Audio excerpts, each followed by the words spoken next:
Man, it's Thursday night, 6 p.m. Man, this is a different type of vibe right here, man.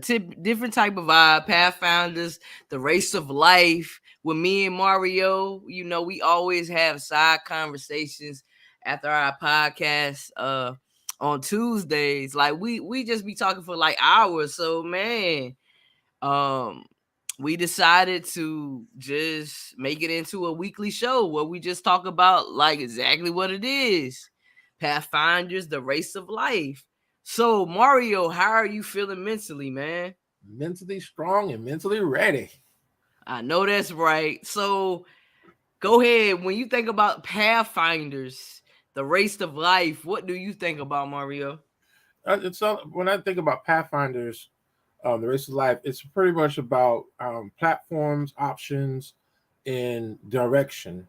And I think that's one of the things that we need to establish this for the next generation, because some will find their own way, and then some will follow behind others.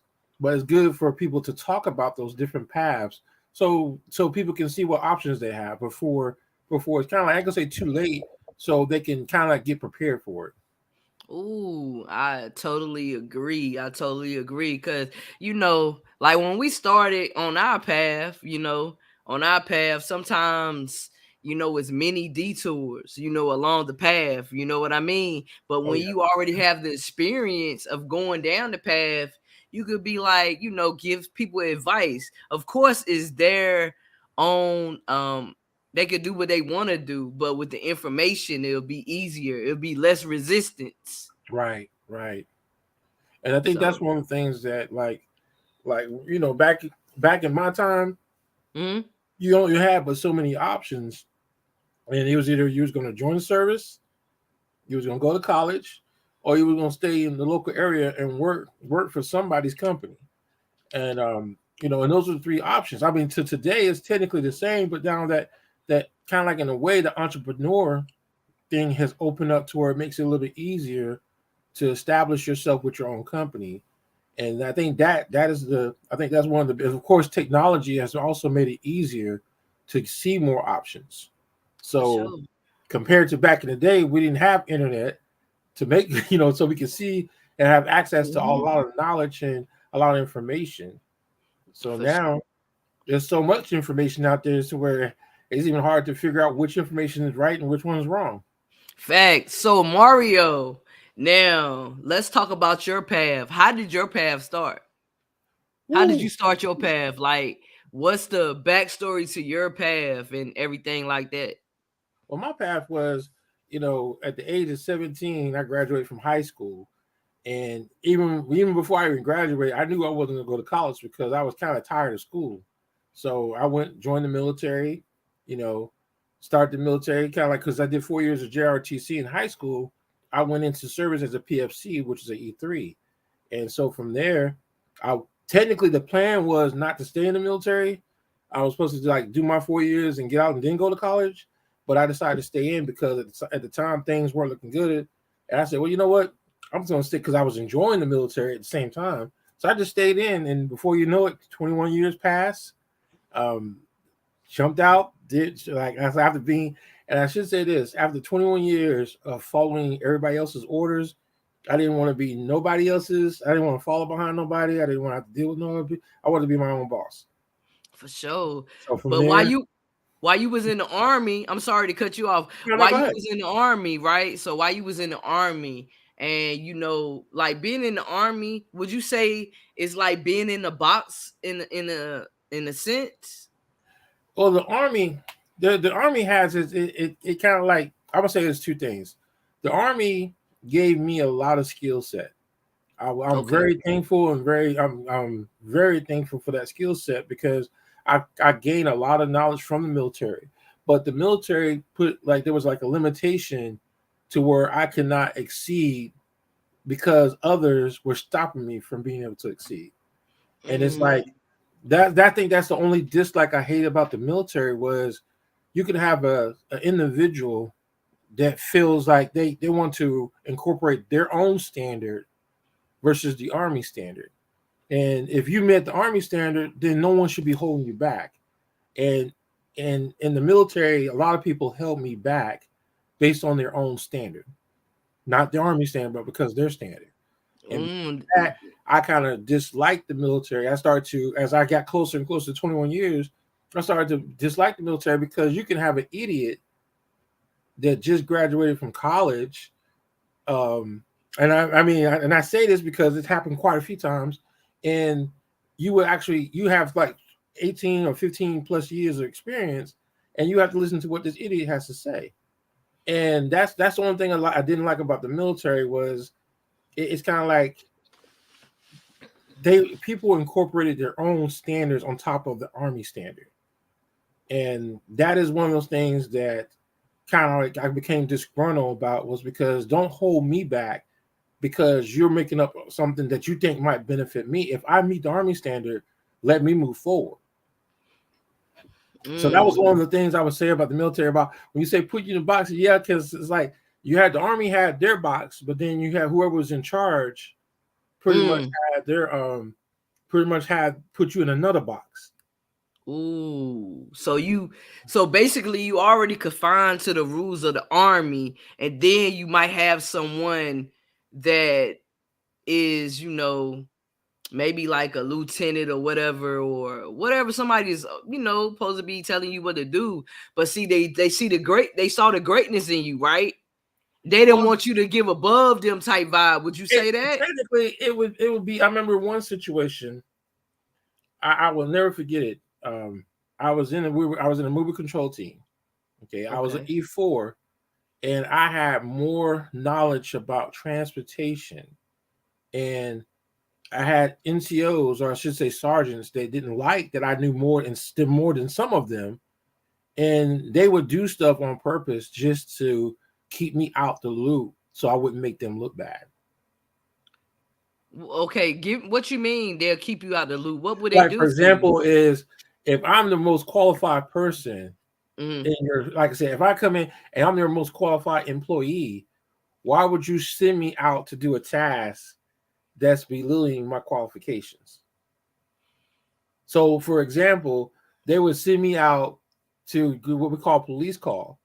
So they'll send me out to post police call to pick up trash on Fort Bragg versus allow me to stay and use my expertise on the mission or the job. Wow. So that was, it only happened to me once because it was, and again, it was just some people come in and they just don't like that, here it is, you got this E4, I'm an E6, I got this E4 that knows more than I do. So I don't want him to be around to make me look bad. So I'm going to put him out here in left field away from everything so I can shine. So their ego was kind of big. It was Most their of the time, ego, most definitely, right? most of the time it was about the egos because there's been some times where, like, I think that's what got me in trouble was I always told the truth. If I thought it was stupid, I said it was stupid.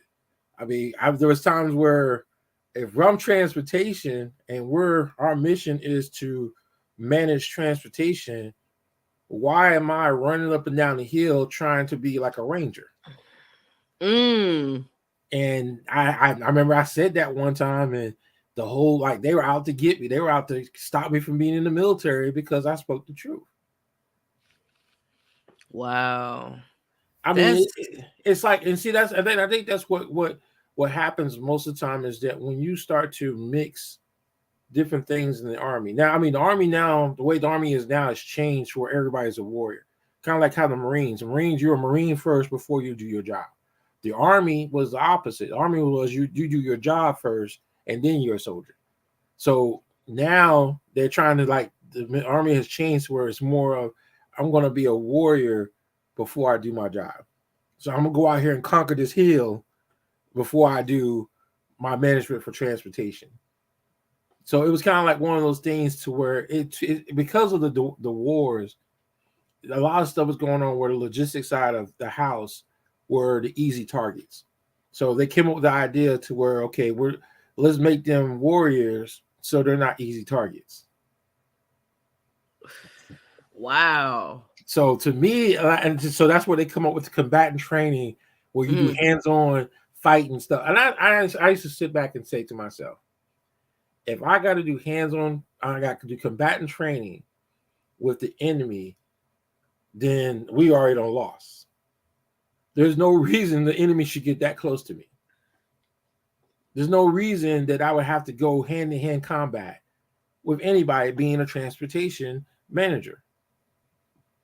And that was again, that it might not be the right thing that the military trains and teaches, but that was just me. It's like I call it for what it was. I joined the military to protect my country and to serve and do my job. If you train me to be a transportation manager and that transportation helps the fight, helps the war fighters get where they're going to get, then let me do my job. But when you got me out here doing stuff like I'm infantryman or whatever, then that's why I used to hate that, because I'm like, okay, when it comes time for us to do our job, we ain't gonna know how to do our job because we're too busy trying to be warriors.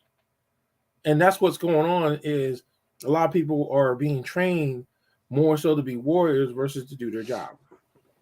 So it's basically they wanted people to just be fighting type vibe, not really Right. Well, doing I what they're mean, supposed to do. it's like force protection. Like I said, force protection is one of those things that you really want to be able to protect yourself. And there's nothing wrong with that. That's where going to qualify with your weapon, going to do NBC training, all that's force protection. There's nothing wrong with that. But when you're trying to train me to be like a ranger, Mm. rangers have their mission. My mission is to make sure I'm able to provide transportation support to their mission, not to be out there with them. And that Okay. was my, I guess that was my little philosophy. But see, me, it was not. And see, to me, I understood the warfighter episode thing, or the warfighter like skill set. I get that. But when you have situations where you have a first sergeant or a commander come up for policy, that you can't get promoted, not unless you have a 210 PT score. Okay, but the Army standard is 180. Now, is it hard to get 210? No, it's not hard to get 210. But then you have some that say, okay, you got to get a 240 in order for you to get promoted, which is 80 in each category. Mm. And see, for me, I'm a type of person.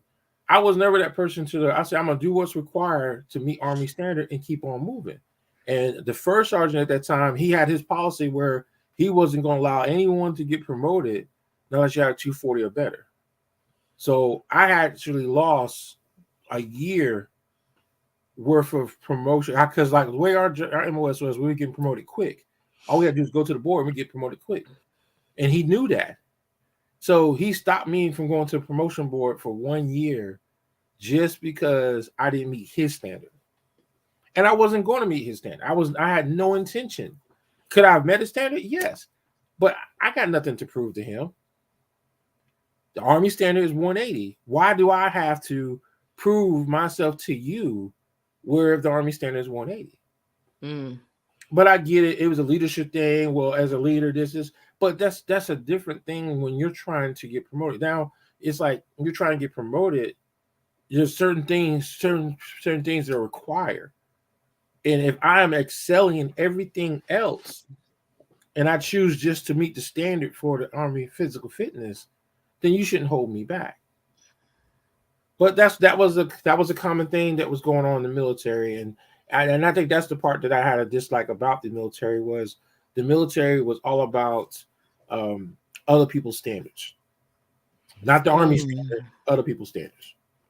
And so Wow. that's just one of those things that when you go into the military, don't get me wrong, it will challenge you. You'll get a great skill set. You'll be able to do so many great things, but you got to be prepared for that mental game that people like to play.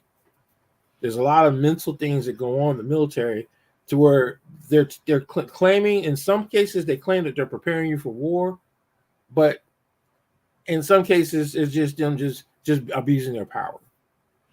So Mario, would you Still go to the military if you had Oh to do it yes, all? definitely. Yeah, Okay. if I had to do it all Okay. over again, I would go into the Mm. military, and then some of the landmines that was going on. I mean, it's like, and I'm going to say this. I thought about saying this, but I said, well, but to me, my military career, what the people that held me back was the same color I was, Mm. and that bothered me the most because I hear a lot of stuff about racial this, racial that, but to me, coming up in the military, the people that held me back were the same color that I was. So that kind of Mm. that's why when people say racial stuff, I was like, well, you know what? I said I call it for what it is. Coming up in this world, no matter what I did in the military, the ones that always held me back was the same color that I was. So Wow. that's just something to where you have to be prepared mentally to be able to deal with a lot of different things. And so, and the thing is, for those that are good leaders, most of the time they have a conflict of dealing with those type of scenarios where you have those individuals decide to make up their own standards to add to the army standards. I mean, for example, I'll give you one perfect example. Once upon a time, the army standard for physical fitness was all you have to do is pass a PT test. Okay, you come to Fort Bragg. Not only do you have to pass a PT test, you got to be able to run 5 miles within a certain time. You got to be able to ruck march within a certain time. Additional standards that were added onto the Army standard. Now, if you go to Army regulations, back then, I don't know what it is now, but back then, there was no such thing as doing a ruck march. There was no such thing as doing a 5 mile qualification. But those are just the additional standards that were going on because they were trying to get you physical fit.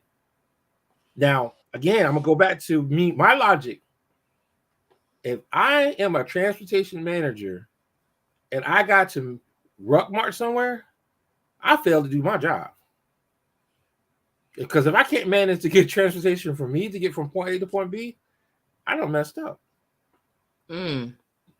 But the ruck march piece is one of those things to where if your vehicle was to break down, you should be able to ruck it for whatever. I get that, but it just I mean, I've been in combat twice, and most of the training that the army made us go through is like it doesn't even prepare you for what you actually go through.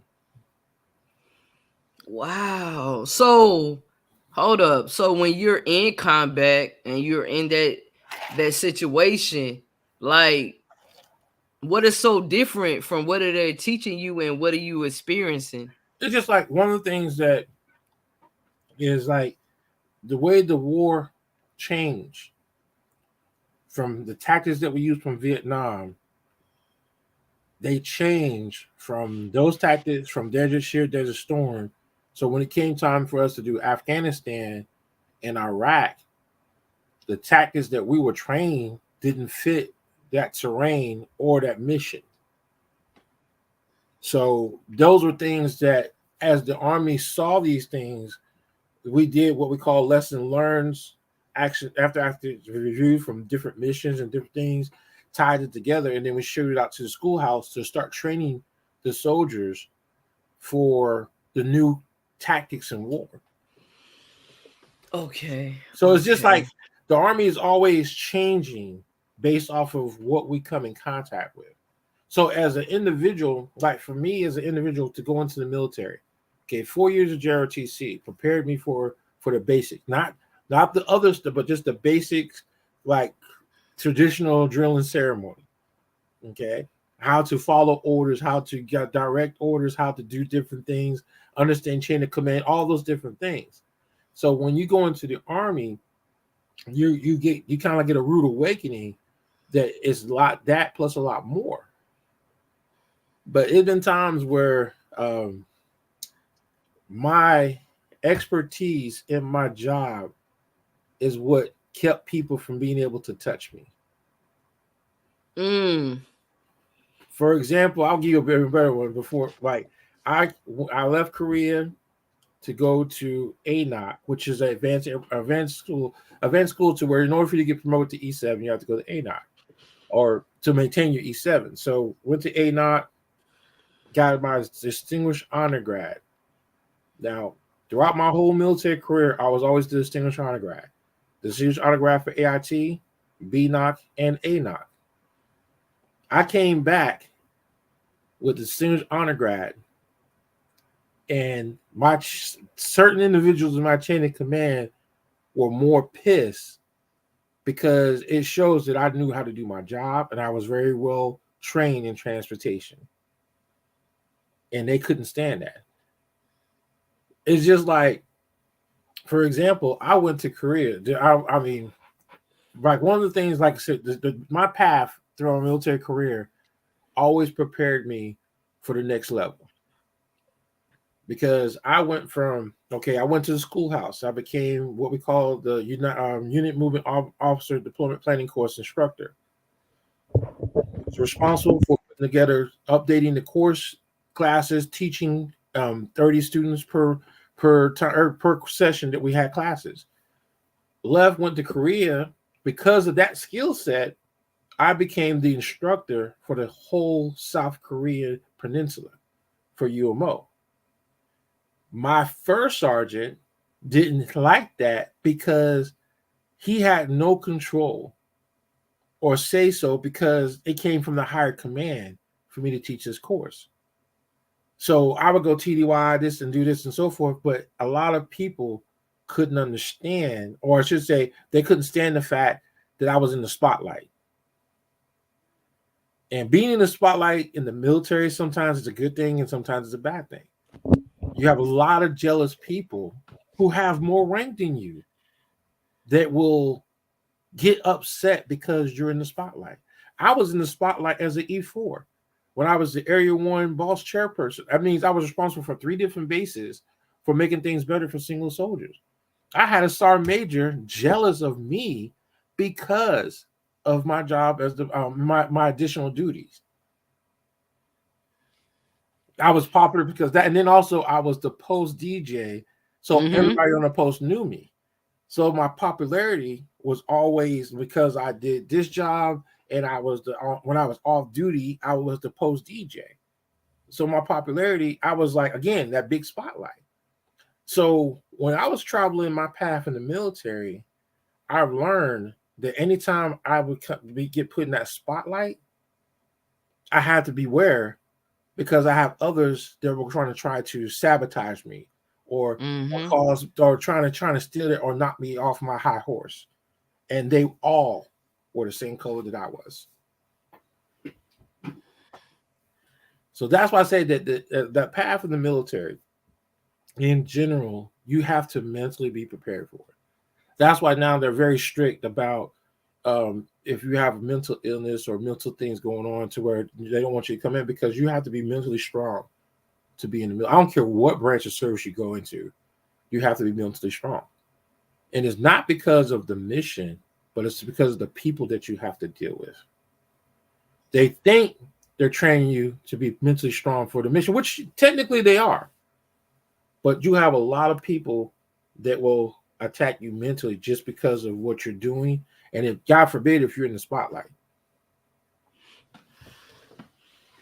So basically you saying now with getting in the Army, like if you have, like, say for instance, anxiety or depression, you're not allowed to come in? Well, I know there's a protocol in place now to where if you have some type of mental I would say disability or mental issue, they're making it a little bit harder for people to get into the military. When you hear about the numbers about people committing suicide in the military, a lot of that has to do with people. Most of it, mission and how people manage the mission causes more stress than what is necessary. When you have situations where you got soldiers deploying back to back to back within a 3 months time frame, it's not the mission, it's how the mission is being managed. I know we deployed, went to Afghanistan, came back, and within a couple of months, we was deployed again to go in for Iraq, to get ready for Iraq. So And why do so I'm sorry to cut you off. Why do they do that? Like it's not a rule or anything. Like if well, you there are are rules, and then see that's what I'm saying. There are rules, but there's always ways to get around it. to get not really get around, but to adjust the rules because of a situation. I Mm. mean, in the military, and this is one of the things is we have been at war from 2002 all the way up to 2010. That's a good 8 years. There's no reason why everybody else hasn't been deployed into the combat zone if we've been in the military, if we've been in war for that long. You have some of us who did 2, 3, 4 tours, and then you have people that have never been in the combat zone. That lets you know there's a mismanagement situation. I mean, it happened to me once. I was at the schoolhouse. A mission came down to where they wanted people from the schoolhouse to go over and train the Iraqis on transportation. Mm-hmm. Okay, most of us who are in the schoolhouse have been deployed, and there were like 2 or 3 people that haven't been deployed. Well, we had this one NCO who, or I'm gonna say sergeant. I ain't gonna say NCO. I'm gonna say sergeant, who was selected. Well, technically, because he has never been deployed, he should have been the one to go on that mission. But the good old boy club hookup got him out of the mission, and then try to tag one of us others that have been over there 2, 3 times. And that's kind of like and that's why I say that the military is like a lot of people want to blame it on PTSD. It's not just PTSD about the war, the combat. It's about the leadership that's managing the mission. And there's a lot of things that are going on in the military that it's about piss poor management. Has nothing to do with the mission sometimes. If you don't properly manage the mission, it causes more stress. It causes more problems. If you're mismanaging your soldiers, then you're causing them to have more stress. If you're working your soldiers, you got your soldiers working in the motor pool to 8 o'clock at night for what? Just because you can do it? And you had a lot of stuff that I go on. I remember one time, I remember the first time I came to Fort Bragg. My first 8 years in the military, I enjoyed all 8 years and got stationed at Fort Bragg. And my first encounter with Fort Bragg to let me know that something's wrong with this military is when they made us the motor pool and the dining facility at that time is 2 blocks away from each other. We would go in the motor pool, we would work on Mondays in the motor pool, and instead of us letting us go to the dining facility, which is 2 blocks away, they made us eat MREs in the motor pool. What they made y'all eat MREs. In the motor pool versus letting us go to the dining facility and get a hot meal. Yeah, yeah, yeah, yeah. So why was that? Oh, this training is training. That's not training. That's being stupid. Why are you? And that's the part that I didn't like about the military is the military seemed like they promoted always the wrong people and put them in these positions, and they mismanaged the soldiers. They mismanaged the mission.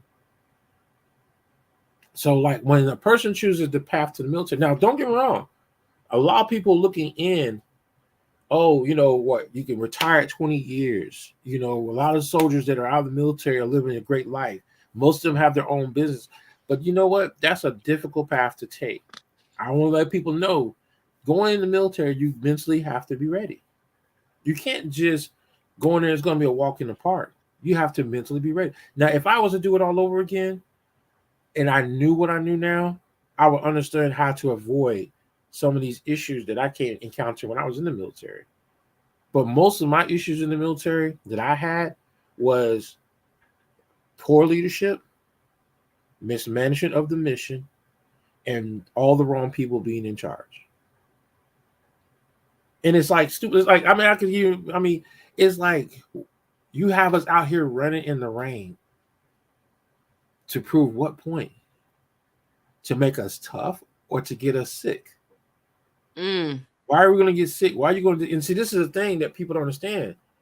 You do your 20 years, 20 plus years in the military, you get out, and now you got to rely on the government to do the right thing to take care of you.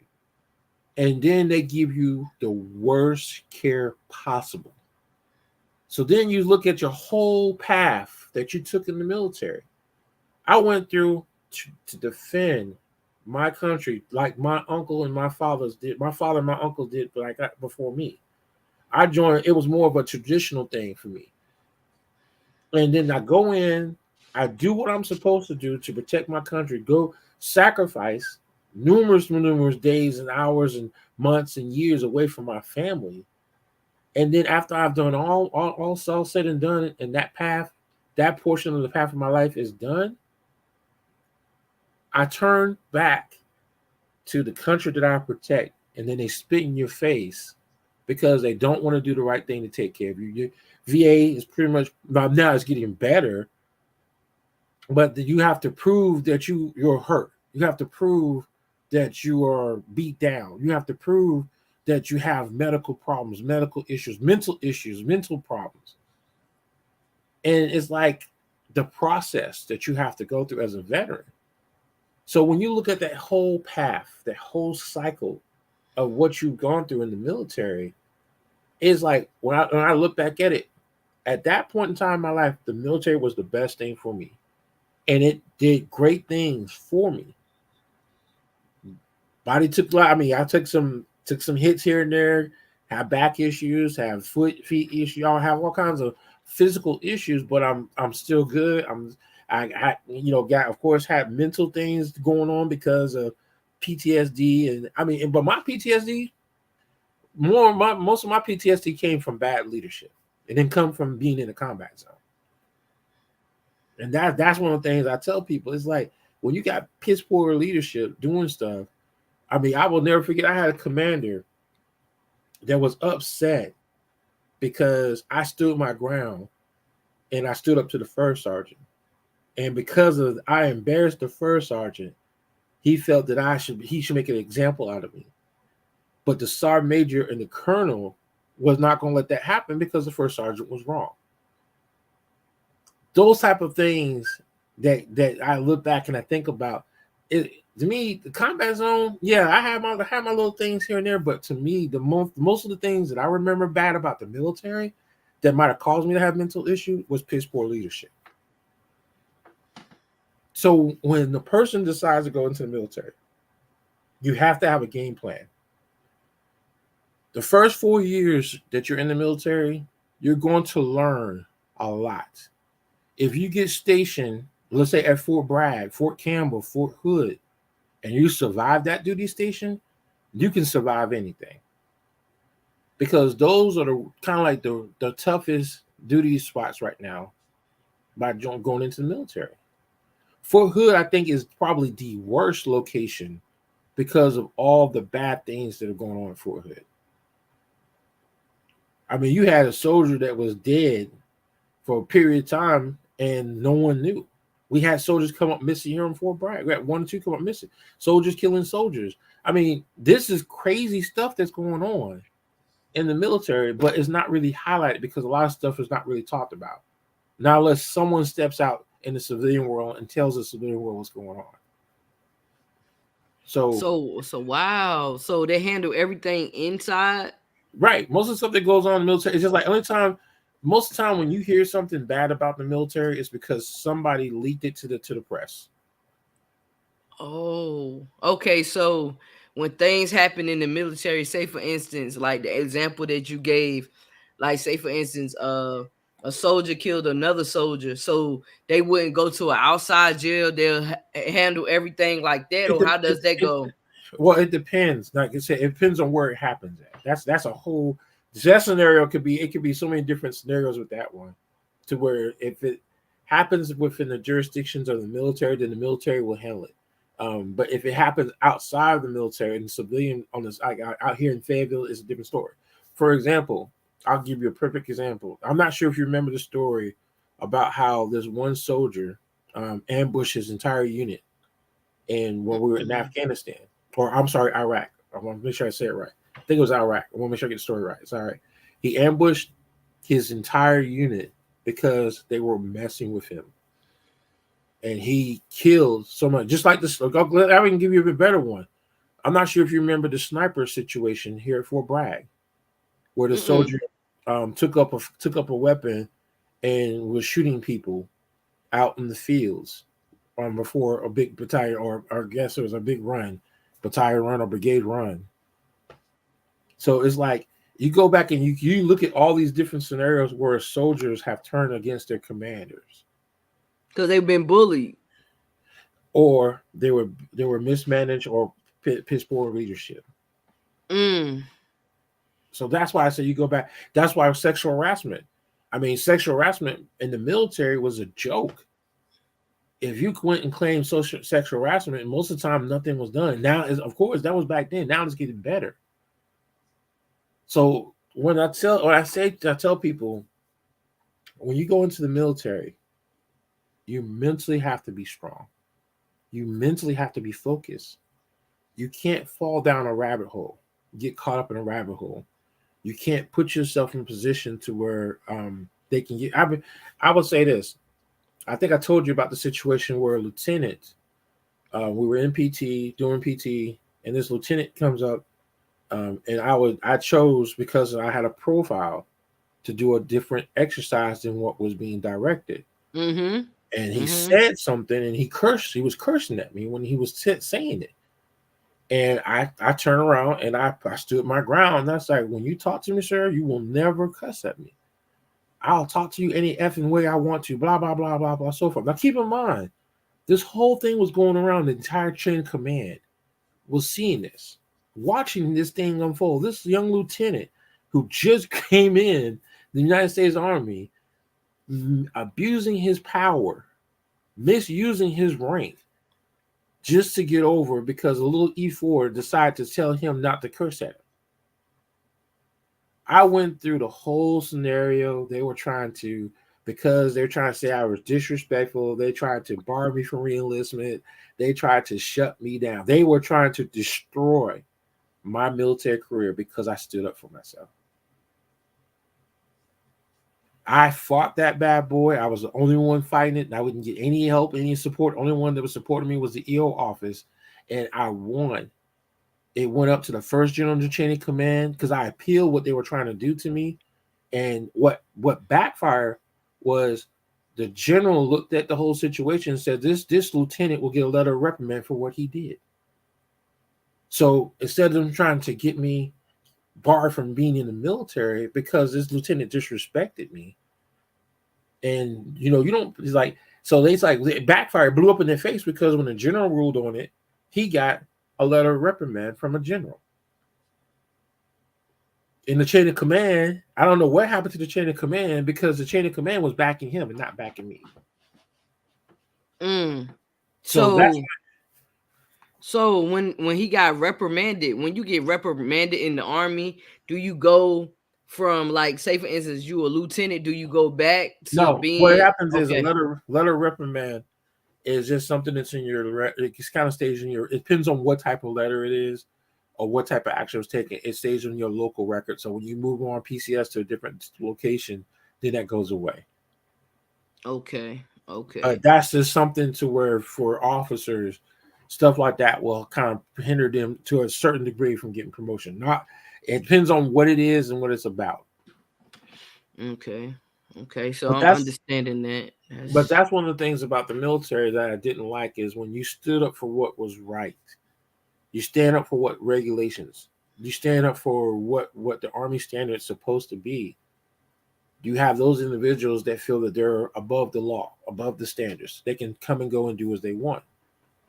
And that was the type of stuff that I dealt with. Before I retired from the military, they used to call me Angry Man.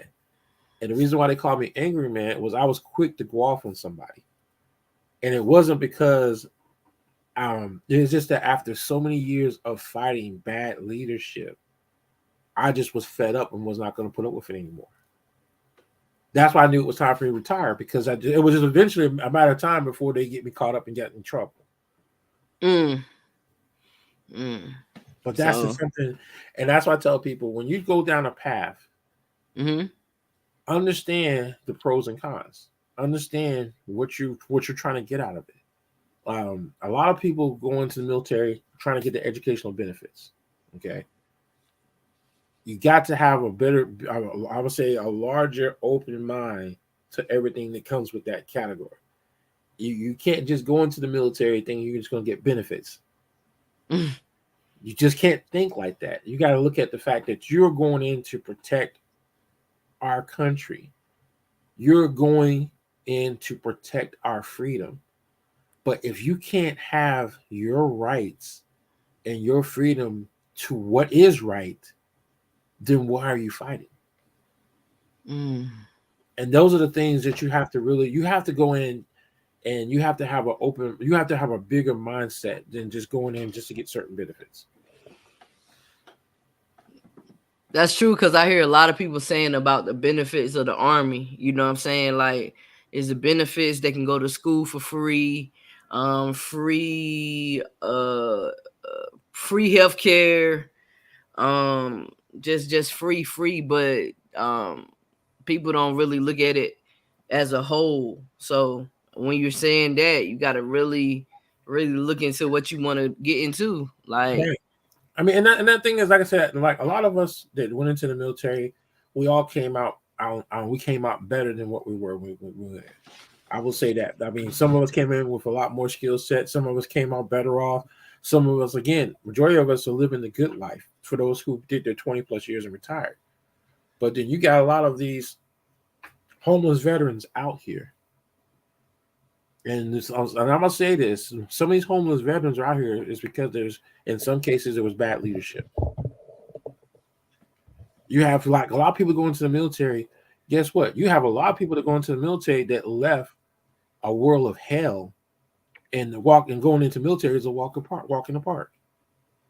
You have a lot of people that go into the military that grew up in poverty, and when they get in the military, they're living their best life because they're able to now learn. I mean, one of the things I say about the military is that if you've never had any type of financial training, the military is going to train you how to manage your finances. If you back in the days, I ain't gonna lie, when I first joined the military, I was called the rubber band man because I was bouncing checks like crazy. I didn't know how to manage my finances. But when I got in trouble for bouncing checks, then they sent me to a class that taught me how to balance my checkbook, which back then we had checkbooks. Now, of course, everybody has debit cards. So the military trained me to be a good citizen in the United States of America. It showed me what right looked like. It showed me like how to manage my money, how to act, how to conduct myself when I'm in public. It showed me how to have pride in all the right things. So when I say the military, don't get me wrong. There's always, no matter what you do, what path you choose, there's always a good side and there's a bad side. There's always some good things. There's going to be some bad things. But you just have to learn how to understand how to maneuver yourself through it. When you walk in that path and you hit that forest, and that forest got you going into dark places that you don't want to go into, you just got to learn how to keep looking for that light and keep stay on that path and keep moving. mm, And that's something that in life a lot of us don't know how to do. We'll go into a dark spot and get stuck. mm-hmm. But we got to keep moving forward. We got to understand that like there's always a brighter day. There's Mm. always a better portion of that path that's going to come up. You just got to keep moving forward. Don't stay stuck.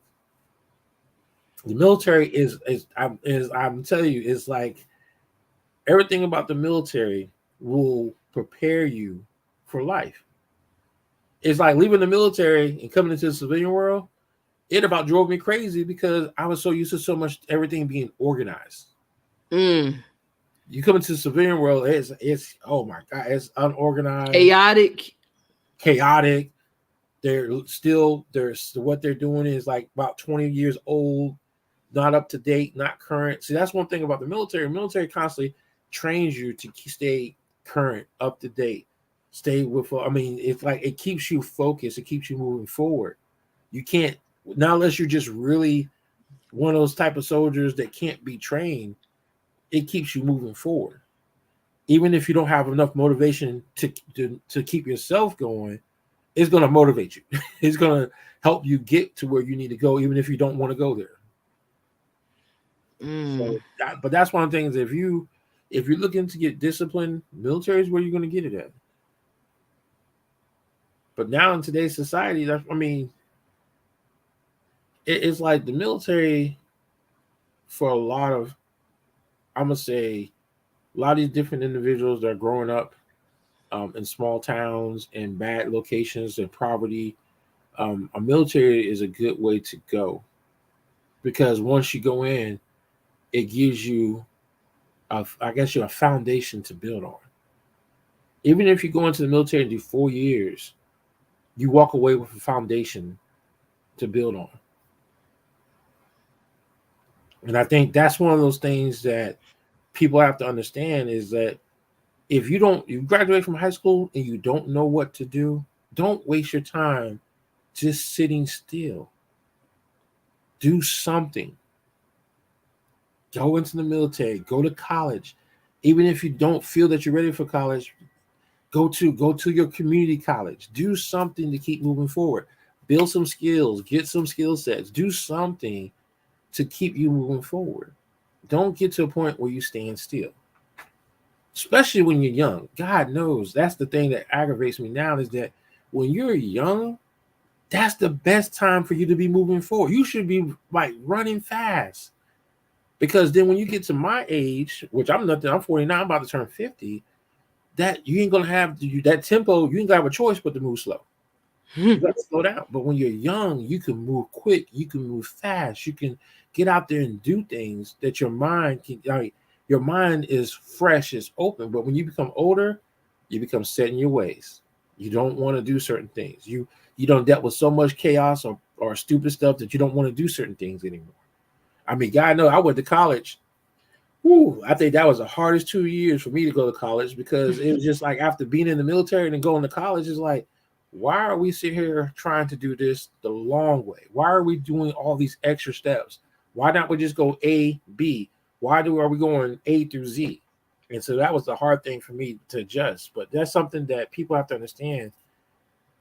You got to do something before you get older because it becomes harder to stay open and adjusted to things in life. That's that's deep, Mario, for real. That's really real though. My path. That's what I'm gonna say. I'm What was your path? Because see, I'm curious now. See, I was talking about your path because I know you would say, "Oh, like yeah, let's go, let's go, let's." What was your path? so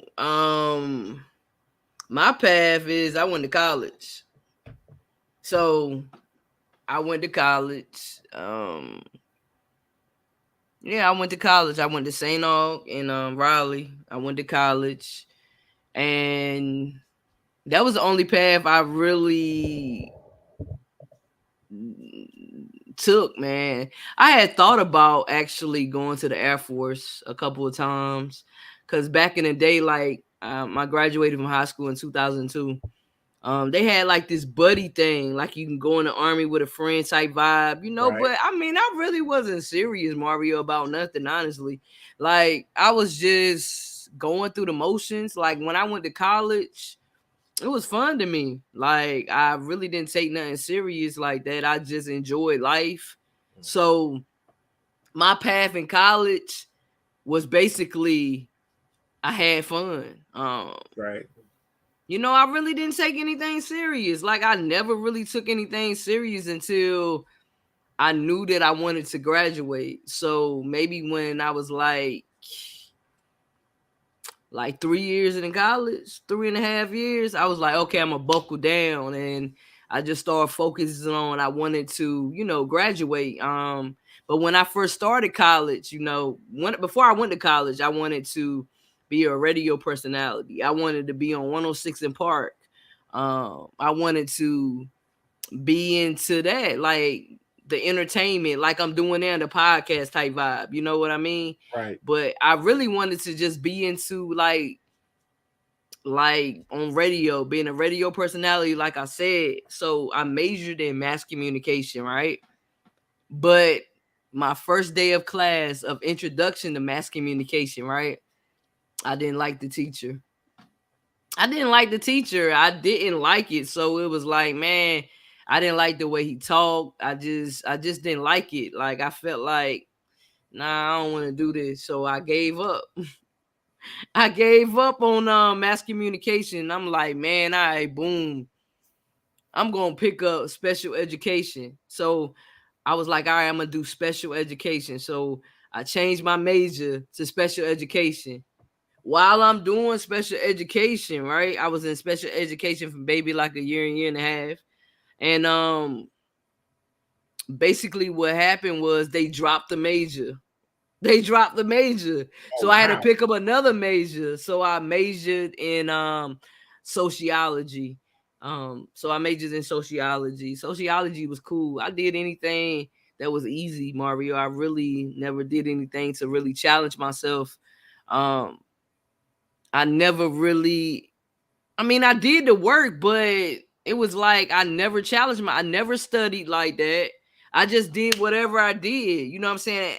Because it Right. was like basically when I think about it, I just caught on to things, and it was what it was. As long as I got a C, I felt like, man, whatever, I got a C. I ain't get no D, ain't whatever. So, So let me ask you this. Let me ask this question.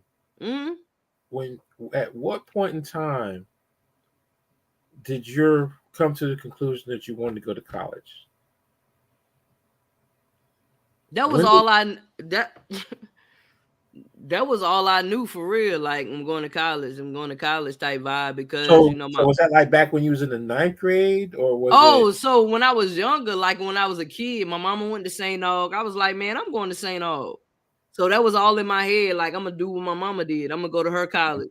So it was already in my head. I'm going to college. You know what I'm saying? Because that's what Right. I thought I had.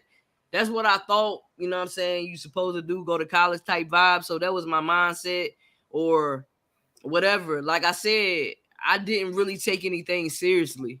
You feel me? And Right. so Right. when you really don't take things seriously, life passed you by. You know what I'm saying? Cause I Right. was just enjoying life, like I was just being sociable. I was just going to the clubs. I was just partying. I was just making people laugh. Right. I wasn't even going to class like that when I was a freshman. I supposed to have went to freshman studies. I didn't go to class for like 2 weeks, Mario. My freshman year, I didn't go to class for like 2 weeks. You supposed to go to freshman studies. I didn't do none of that. Like, I'm just being so honest. But when I did go to class, I don't even know. I showed up to class, I did what I supposed to do, and I kept it moving. But like I never had a sense of urgency or nothing like that. Let me ask you this: where like when you was come growing up, did anything like TV shows or anything encourage you to go on this path, to choose this path to go to college? So I know when I back in my days, growing up, we had what we call like Different World. Uh, Yeah. that was one of those TV shows that after you watch Different World, everybody wanted to go to college, and then you had like the movies that were coming out that kind of hyped things up about going to like you had School Days, you had Stomp the Yard, you had all the Higher Learning, you had all these different things. Was there anything like that was like really kind of like gave you a kind of like a better insight on going to college? Not really. I really, like I said, man, like my path of going to college was like, yo, I'm going to college. So it was never like nothing for real. Like what I saw on the TV, no. I just knew that I wanted to, I know I was into like to like entertainment. I knew I was into like having a conversation with people. I knew that I wanted to be the life of the party. I knew I brought that energy. I always had that energy, right? So Right. I was like, yo, I'm a major in mass communications. I'm a major in mass communications. I want to be on 106 in Park one day. I want to host 106 in Park one day. So that was my mindset of not even thinking about, you know what I mean? It was just basically like 106 in Park. I wanted to do that because of 106 in Park. So I wanted to really go in mass communication. Now I used to listen to people on the radio station, and I like that vibe. I like the vibe. I like how they was interacting with people. So me listening to radio stations and me listening to radio personalities, I fell in love with that. I fell in love with that and everything. So So that's the reason. So did you do like just like how like you broke it down and you just said you kind of Mhm. like said it in a way is you knew what you wanted in order for your path to you designed a path and you Mhm. knew what you wanted. And when did you find out in order to get to where you wanted to be that you had to take mass communication? How did you find that out? Um, I don't even honestly, I don't even know. I have no idea how I even figured out about mass communications. Maybe it was, I don't know, Mario. I'm telling you, I know for a fact that I was in the 12th grade and I was like, yo, I'm a major in mass communication. Somebody 3 years younger than me, he majored in mass communications, went to college, majored in mass communications, graduated with that degree because of me, right? I Right. didn't know nothing about that until maybe like 2 or 3 months ago. Oh wow. So he was listening to me talk about mass communications. He went into the same thing, but no, I don't know. I just knew to just go into mass communication. You see how you have your thought Mhm. process and everything like that. I really didn't have a thought process like that. It was basically like I was kind of like freelancing, right? So it Right. was like I was But just your doing, but your guiding light was your mom. It's like for me, it was yeah. my father because I saw my father, my uncles had joined the military, and I mean I heard stories. My grandma used to tell me stories of how my father and how my uncles were and how them going in the military made them better men. And I used to listen to these stories and I've just listened to the things and how things turn out for my father, how things turn out for both of my uncles. I was like, you know what, I want to join the military. So that was my there that kind of sense was we have role models to assist us on our path, to get us started on our path. So did you freeze up? So I think that's one of those things to where we really have to take a good look at those different indicators to get us on that path.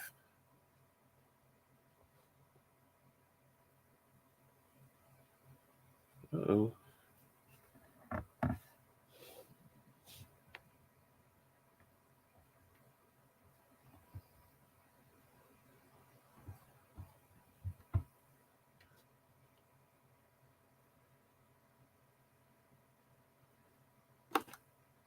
I think we're having technical difficulties.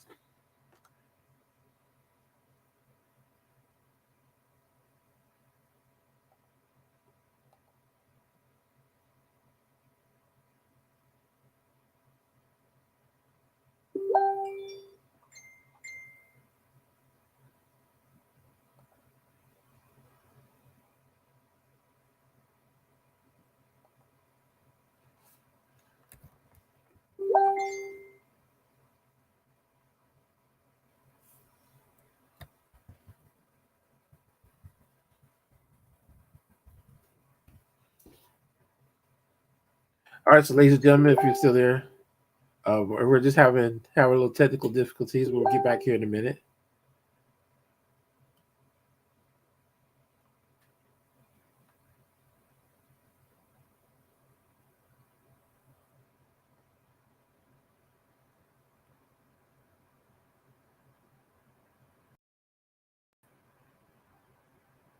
I do not know what just happened. Okay. I'm sorry about the difficulties. I don't know. Yeah, that's why I was talking and then I saw you froze up. I was like, okay, let me find out what's going on. Yeah, cause the internet good. I don't even Yeah. know what happened. Something popped up about What it is that StreamYard. it's that time of the year, it's that time of the day where everybody's home and everybody gets on the internet, and it kind of like causes sometimes the internet to like go up and down and cause it to disconnect, or it causes problems. Depends on what kind of service you have. Okay, okay, It's that peak. okay. It's like 7 o'clock is that peak time. I served in the military. Thankfully, just finished my MBA. Early this neither was east but post. Established the foundation for self and all my children. Okay, that's good. And that's you know what, and that's why I tell people that like the military. I mean, my thing is like here it is. We're traveling down two different paths. Mm-hmm. What caused us to start our paths? had a lot to do with our upbringing. And our Yeah. parents kind of like set there were our role models to show us like which way, like kind of how to start a path. And Yeah. I know my father was like, I can tell you one time, I wanted to sit out 1 year. I wanted to stand still. I will never forget this. I wanted to stand still. I said, you know what? I just want to take a 1 year break. I'm gonna go down here to my grandma's house and hang out for a year, and then I want to go in the military. I said, no, you need to go ahead on. You don't need to take no break. Mhm. And and it was funny because I graduated June of 1990, and my butt was in the army on August 1st. So it was like I didn't have a chance to. I guess and what my father was looking at is I didn't have a chance to make a mistake, and that sometimes is when you put something off and you don't move Mhm. the state, so then you don't have that option anymore. Mm. And I think like with like the both of us, like I'm looking at you, like your situation is like me. I ain't gonna lie. Back then, I really wanted to go to college because of watching the different world, watching school days, and watching how they were just having the party. Like everybody was partying, everybody was having a good time. I mean, like I was like, wow. Because even like you like a sorority or fraternity or sorority, did you ever want to do that when you was in college? Nah, not really. But if I was to do it, I want to be a Zeta. But I really didn't. I really didn't want to do that. Like I was always honestly doing my own thing all the time, right? So I was always doing my own thing. I really never. I fit out all the time. You know if that makes sense. Mhm. I was there. I was the life of the party. I enjoyed. I mean, I met a lot of people, right? I met Right. a lot of people. I was easy to talk to. I was cool, but nah, I really went Talk into the to. I went into that. I was cool. So that's why I said that it's one of those things. Cause like just like the young lady, who was that? What was her name? That just when she popped up, I saw the name. Was it what was her name? They just said It's it. a dude, Louis Louis. Louis. Yeah, Okay, like it's just like pretty much what they. It was a he or she. I'm sorry. he He. he. Well, Yeah. just like what he said, it's like it was a way to establish a path Mhm. to like you have more options. Yeah. It's like going to college, join the military. It gives you more options. It gives you a larger variety of what to expect about life. You went to college, just like I know during that same time, my first couple of years, my first 8 years in the military was party, party, party, party. I've never Man. partied, so I mean, and see, the thing is, I wasn't a party animal growing up. Growing up, I didn't really do a lot of partying, but when I was in the military, I remember we would go out to Itaewon, which is in Korea. This is a little like a little area where it's all like party. It's like Itaewon was like party city for most of the soldiers back in the days. We go to Itaewon, party, and like before they start putting curfews, have a good time until 5 o'clock in the morning. Get back just enough time to change into our PT uniform, be in formation. Got no sleep. Mm. I remember numerous times not getting any sleep. Um, Man. in the military, I remember times where me and my roommate we drove all the way to Charlotte, North Carolina, had a great weekend, and get back just in time to go to PT. No sleep. Boy. I mean, we do that. I mean, but see, that was when being young. Mhm. Yeah, I would say being young and being dumb at the same time, because that's Mm. all we did was party. So it's like to me, if I would have gone to college, see, I would have done pretty much like the same path that you took. If I would have gone to college, I felt like I've done the exact same thing you did. I would have just gone in there and I just would have been floating. I would have just been just trying to like figure it all Figure it out. out. Figure it out. That's it, just figure it out. So That's like what with it was. to me, the military Put was one of structure.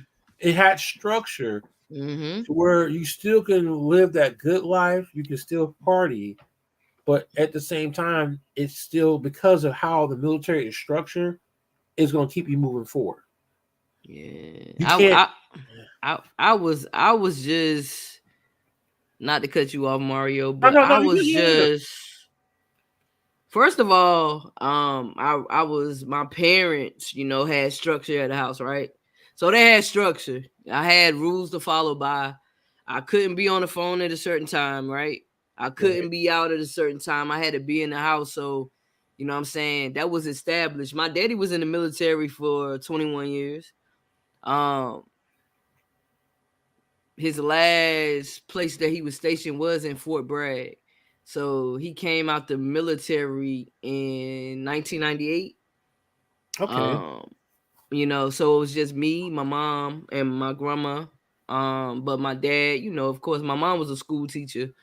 Um, but it was structure in the house though. So when I went to the college, I was by myself. So it was like, yo, freedom. Like, Right. bruh, I ain't gotta get up at this time. I don't have to get off the phone at this time. I don't have to do nothing that I don't want to do. You're I got living. all that money. Them people gave me all that money. I was going to the mall. I was just like, yo, this college? Right. Right. Like, it was like, I was so happy. Like, I could do whatever I wanted to do. But you know what changed for me when my little sister came to college with me? When my little sister came to college with me, she went to class. She did everything she was supposed to do, and she snitched on me, Mario.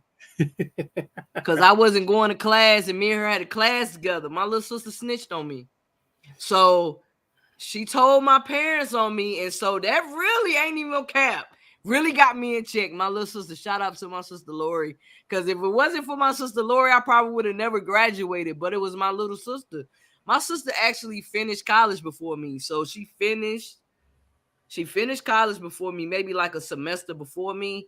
And like I said, I was just lollygagging, man. I was lollygagging. I was just doing whatever. Like, I don't know. I didn't know. I was just doing whatever, but I just was doing anything just to get by. I never really put my focus into college until the last 3 years of college, but a lot of the my junior year. But a lot of people were focused in college, but I didn't. I mean, I wasn't thinking about the loans. I wasn't thinking about none of that, Mario. I wasn't thinking about nothing when I got those checks, Mario. When I got, because you get the refund checks. You go Right. Right. downstairs. Right. If you see your number up there, you see your ID, your student ID, that means you got some money. Mario, Right. I was spending money, Mario. I wasn't thinking about Sally Mae, Little Faye. I didn't care. I'm spending money like I'm doing whatever. Like, and I was like in work study, right? Work Right. study. Like Right. I said, I always been good with people. I didn't even have to go to work study. I got paid because of the energy because of who I was. So I might show up for work study maybe like once or twice, but I Mm-hmm. still got paid, and I'm grateful. I'm grateful I still got paid, but I won't doing what I supposed to do.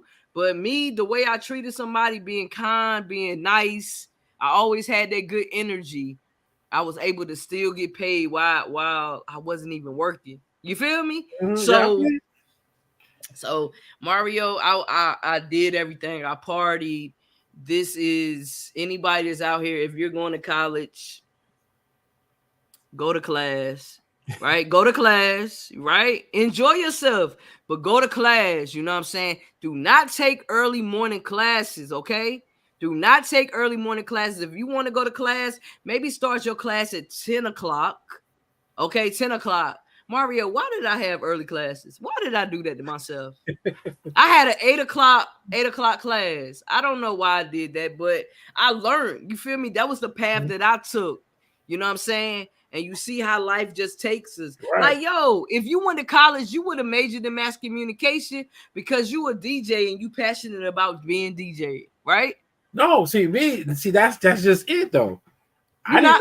I didn't know what I was Oh, going to do in college. That's why I didn't go to okay. college. I mean, it's just like I mean, I'm gonna be honest with to me. See, and I think that's why I asked the question like how like what was it that made you decide to go to college? Because see, for me, it was I my really my mama, my only thing I mama. really knew was military. All I knew was Mm-hmm. military. Um, for me, I think what really got me focused in life was we had a very difficult we had 3 years. I want to say it was like 2 to 3 years. I want to say so between 2 to 4 years of where me, my brothers, my sister, we lived in poverty. We were homeless. And when you come up living in poverty, when you come up living in a homeless situation where you're eating rice as your main meal, you're eating rice. And I mean, I remember back growing up around that time frame, the best meal going for us was rice and green peas. Um, like I remember when we spent a long period of time, I want to say it was like close to 30 to 45 days living out of a car. It got so bad to where there was maggots and stuff in the floors. It was like it was so bad living in those conditions. And that's like when you come up living in a poor situation, or when there's a single parent in the home, or anytime you're dealing with that situation, you get a taste of the bad life. You never want to taste that. You never want to have that taste again. You never want to go through Mm. that. You never want to live in those conditions. And so to me, just when my father got custody of us and we was able to go live with my father in Atlanta, that was the best thing that ever happened to me, because it's like the way I felt before that happened. It was like I felt that we were never going to be saved. I felt that things were just going to get worse. I mean, we were just doing stuff just to survive, just to eat. And when you live in those conditions, you want to structure your life. You want to structure your path to where you never experience that life again. And I Mm. think that's what gave me my structure, to where going to college to me was a fairy tale. Mm. Going into the military, it gave me satisfaction to where financially I will never ever have to live like that again. And I think that's one of those things to where when I did get to go to my father got custody of us and we were living with him, things got better. I mean, it was just that to wake up and be in a bed with a roof over your head, I was so like I did not take it for granted. Mm. You was grateful. I was extremely grateful being able Mm. to have on. I'm not wearing the same clothes every day to go to school. I was able to change clothes. I actually had different clothes, different shoes. So that that kind of gave me my starting point of my path to where I'm not going back into living in those conditions to where we were poor. I'm not going back living in those conditions where I was homeless. That was my begin. That was where my path. And see, my path started technically when I want to say 13 years old, because that was when my father finally got custody of us, and that's when I was going to stay with my father. So it's like my path started then, because at that point in my life, I knew I did not want to be homeless. I knew I did not want to be poor, and I wanted nothing but successful things in life. That's why I strive so hard to be like on the top. Every time I did something, I always wanted to be number one. I always wanted to be Mm. and it's just that being number one guaranteed that I would not be homeless again. It guaranteed that I would not be poor again. So that was my motivation to keep me going, and keep me. Mm. I mean, and I think that's what it is in a path. And this is one of the things I say is for most of us who came up living in poverty, we don't want our children to go through what we went through, and we make it easy for them. We make life so much easier for them to where we forget that struggle is what gave us our motivation. Mm. Sound That like my. struggle, that struggle. Mm. I mean, that's what it is. Is that when you, it's like one of the things that I always used to say to myself, or this little thing is stuck in my head. Fear of failure will make you work harder for success, and that was me 24/7. Is that to fail? It was not an option. I just thinking about failure was like fear. That was the worstest fear ever for me. So that's what drove me harder on my path of life. And I think that's one of those things to where most of the kids now are coming up, poverty is not, it's still, don't get wrong, it's still out there. It's out there strong. But most of us who grew up, that generation that grew up in poverty, we kind of made it easier for the next generation, but then we forgot we need to put back some of that. Some, and don't get me wrong, some of our parents, they do put that little extra little like in there to make it somewhat challenging, but it's nothing like that real cold world. Being Mm-hmm. exposed to the cold world at a young age will get you focused and get you motivated quick. Yeah, that's so. My mom was motivated and focused quick, like, you know what I'm saying, her living, how she lived or whatever, and things that happened to her in life. Like, she always was a hard worker. She put herself through school. Sometimes she didn't have a lot of clothes and different things like that. Like, my mom was she went hard like you. So what you saying, like, she had to do that. Like, she had to do that, you know what I'm saying, from working at a chicken factory and pumping gas in the summertime and different things like that, you know what I'm saying. My grandmother, um she wasn't able to, like, read and different things like that. My mama had to grow up at an early age and Right, cook and write out bills. And my mom had a, you know what I'm saying, her childhood, you know what I'm saying, wasn't the best of the childhoods, but she made it out of it. You feel me? Like, she came from the bottom. Like, she graduated from St. Aug.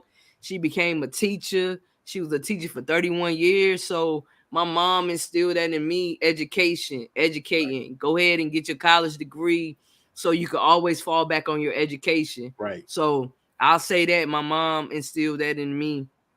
So I most definitely say my mom or whatever. She was a teacher. You know what I'm saying? It was me, my sister, and my grandma. My dad was in the army. Um, and so that's who was in our household when I was growing up at the time, because it was my mom. My mama work, and you know what I'm saying, we'll be sick, whatever. She got to take care of us. She got to come home. She got to cook. She got to wash our clothes. She got to provide. She got to do all of this. You feel right, me? She doing everything. You know what I'm saying? So my mom, like, I'll say my mom, like, you know what I'm saying, but that's what I say. My mom, I say my mom put that in me to get my education and, like, go to college and stuff like that. But like I said, I ain't take it seriously, even though it was instilled in me. But at an early age, I was in church and different things like that. And I remember giving a speech. Like, I was always good with motivation. Like, I've always motivated people. right, You know what I'm saying? And I've never looked down on people, because a long time, I mean, people were looking down on me. So why I'm gonna do the same thing that people did to me? You know what I'm right, saying? So I never pointed my fingers at people like that, because the fingers was already pointing at me. right, You understand? So the fingers, I always wanted to protect the ones that were being talked about. I wanted to help the people that might not had a coat for Christmas, and I had a coat, and I wanted to give them my coat, because that's what my mom taught me. Like, for Christmas, she'll make sure we'll go to the angel tree and we'll pick a name from the angel tree, and you know what I'm saying, the clothes that we have that we're not using anymore, we'll give it to other people. right, So that's what I learned, like, give and give, be service to others. So I learned that at an early age, like, being service to others and different things like that, making sure people were okay, making sure people was good, because it's not all about me. But I didn't understand that at the time. But now that I'm older, I'm being service to people. right. So let me You know ask what I'm you this. saying? So now that you know, so now that Mhm. you've been through things, would you go back and do it all over again?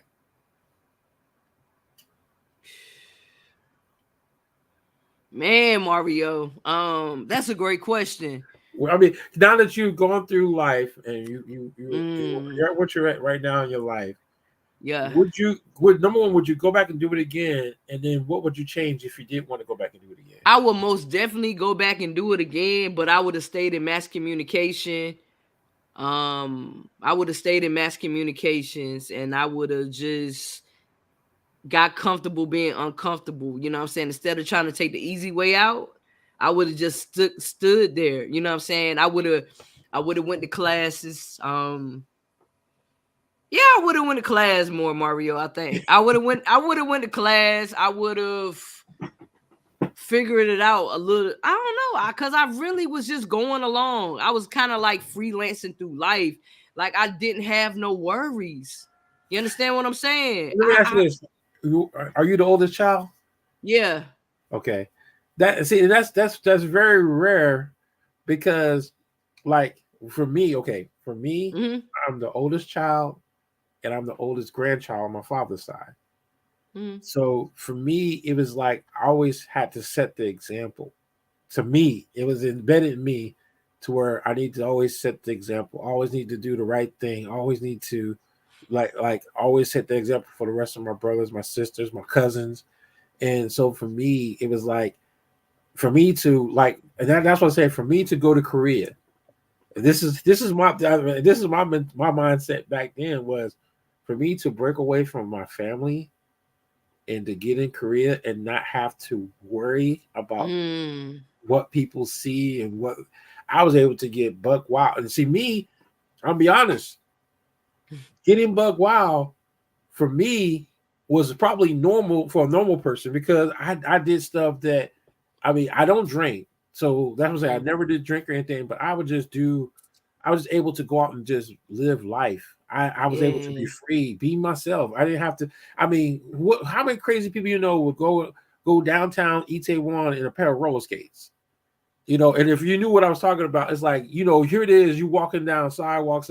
I'm in a foreign country, rolling down the street in Seoul, Korea, Itaewon, and roller skates. But you had your own mind. You always Yeah, had I your was at own my own mind, mind. though. I You had my feel own me? always. I mean, So you did your own thing. You know what I'm right. saying? But that's why Like I you wanted did to your live own life. thing, But I man. think So that's one of those things to where when people graduate, when young, like especially now when you graduate from high school, it's like you want to get a taste of that final freedom.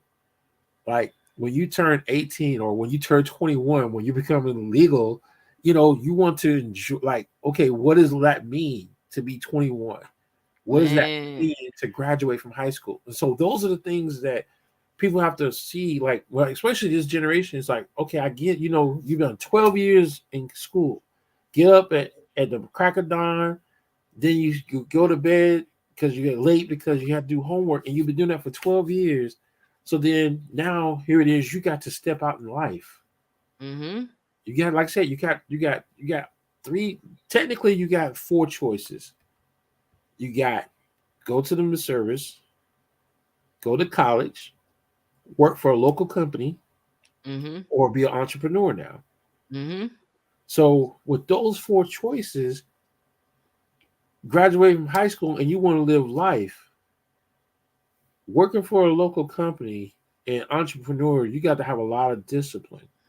Mm-hmm. You got to have a lot of discipline. Going to college, like college in the military, it has a way of forcing you to do the right thing sometimes. Not always, but sometimes there's structure there. So even though you're not in your mom dad's house, you're moving on to where you can have freedom, but there's still structure in place. But yeah, but see, I didn't. It was no structure for me because I did what I did. Like when I tell you, Mario, like when I think about it, I was kind of like a radical type energy. You feel me? Because I Right. just did. I didn't. I did. I ain't go to class like that, man. But after I graduated from college, I did work in the prison system, right? But I ain't never think I was gonna be a CO, a correctional officer. I never thought that. But in 2008, the economy was crazy, so I was a CO. I was a correctional officer, and I was scared.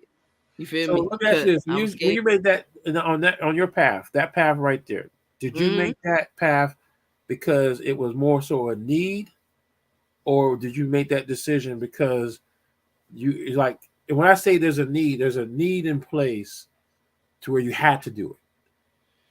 I felt like I had to do it. I needed a job. I just graduated from college, right? So I needed a job. So it was kind of like, yo, I had an opportunity, you know what I'm saying? Because sometimes it's all about who you know and stuff like that.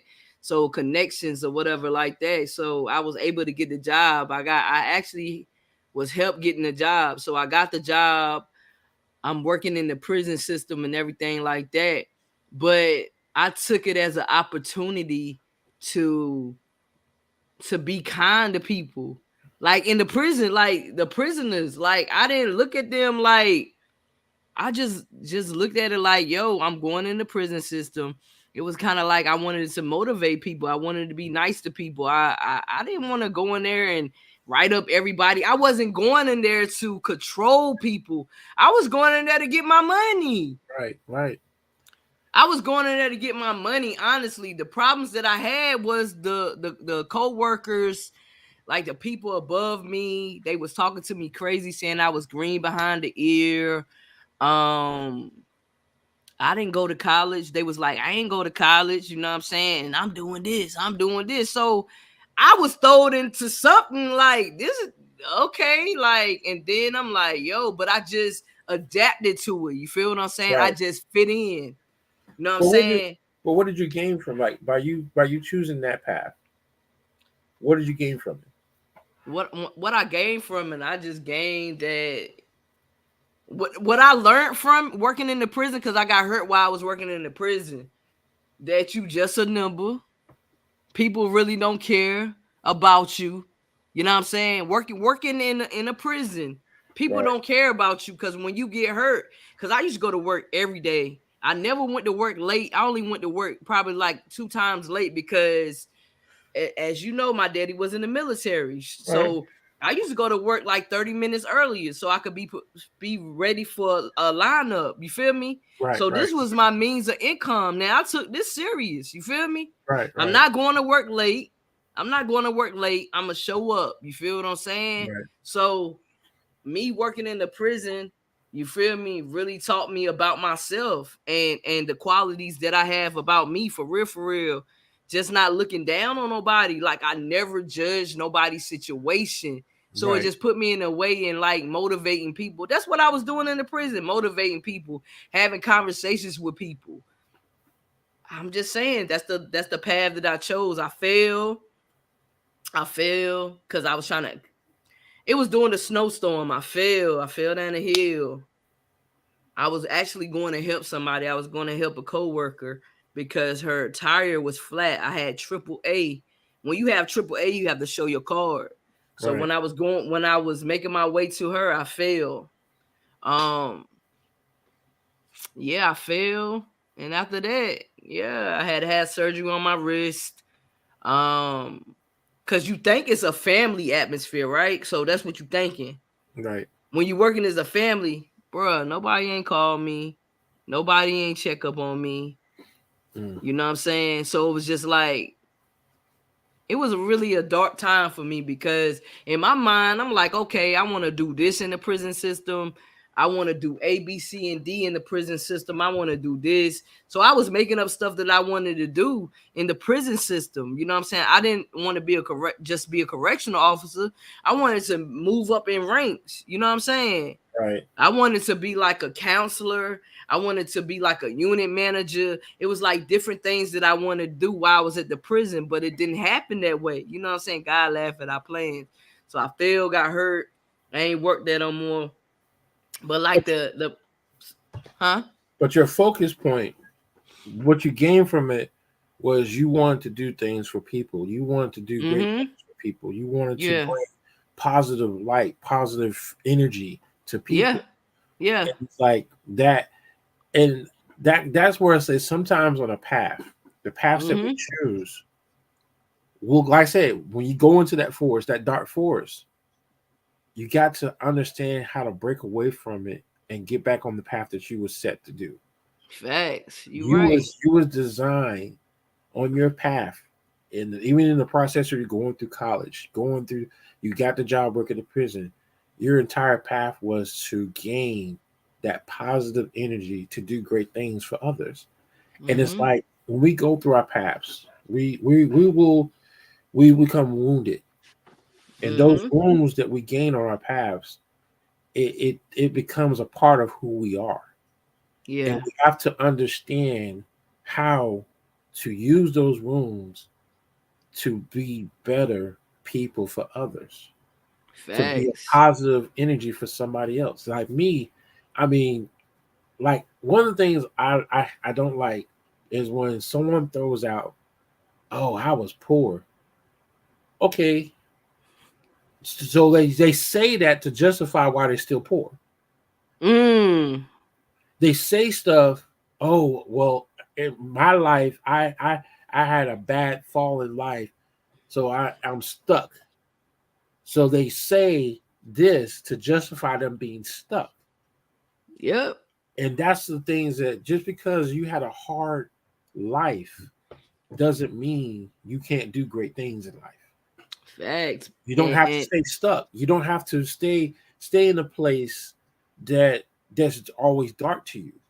facts. You got to keep moving You forward, gotta keep Mario. moving. That's why I said that You path. That's got why I said to. paths of life. Like some of us, we get stuck sometimes in life, and we don't know how to move forward. I And was stuck. right, right, Mario, I was stuck. I was in a place. But I said to myself, Mario, even though after I left the prison and everything like that, I went back to college and I got my Master of Science in Psychology. So I was like, by the time I'm 30, I want to get my, I was making, I had, look, I did my goals. I wanted to have my master's right, by the time I'm 30, right? So I did that. I did that, but then I got stuck. I got stuck after that because it was like, yo, what do I do from now? You know what I'm saying? right, It was like I never really had no help. Like right, right, I had to figure out everything on my own. And your right, family, I'm not talking about my immediate family, right, right, right? right. People that have ways to help you are not gonna help you. And the thing They're is, not, but see, and it's okay. the thing is that in most cases, when you become stuck, nobody can help you. Sometimes you're stuck there for a reason for you to figure it out and move forward. Man, Sometimes it so took me and a see, and long I say time. that because some things like me, my darkest force when I first joined the military was relationships. Is I wanted this perfect fairy tale relationship with someone that will love me just as much as I love them. And I got caught up where I thought this one person cared and loved me, and it come to find out, it's just she was playing games. Mm. Then okay, moved on to another person, and I was just they just used me because I was in the military or whatever the case might have been. So then, I mean, these different people didn't understand the importance it meant to me to be in a good relationship. I Mm. just came from a bad situation where my parents were divorced, and I wanted a perfect relationship. I wanted to. I was like, it's something in me that just wanted to be in a perfect relationship. So like being in a perfect relationship meant the world to me. And the thing is, I had to learn the hard way that I couldn't put my relationship before everything else. My order in life was all jacked up. I really wanted the important relationship at the wrong time. I was still young. I wanted to get married when I was 17. Bro, I wanted to get married. I ain't even gonna cap. I've always been a hopeless romantic. Right. You know what I'm saying? Like I want like for real. I mean, I was, man, loving. Yeah, You like see, that's what I said. There's those side paths in life that where we will get caught up and stuck for long periods of time because something we really, really want at that point in time is not meant for you to have that. man. So here it is. It took for me to go through a real bad relationship in Fort Benning, Georgia in 1994. And I I was knew then, 10. huh? I You was was 10 10. years old. I learned that after that bad relationship, I learned I didn't love myself the way I should. I didn't love who I was. So what did I do? I volunteered, went back to Korea for 2 years and didn't get into relationships and just focused on myself. And I was able to move past that dark force.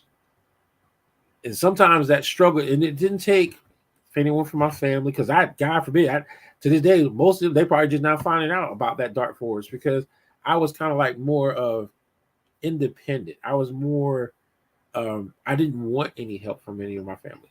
I didn't want any. I was that was that kind of that pride that I had in me, to where I want to figure out life for myself.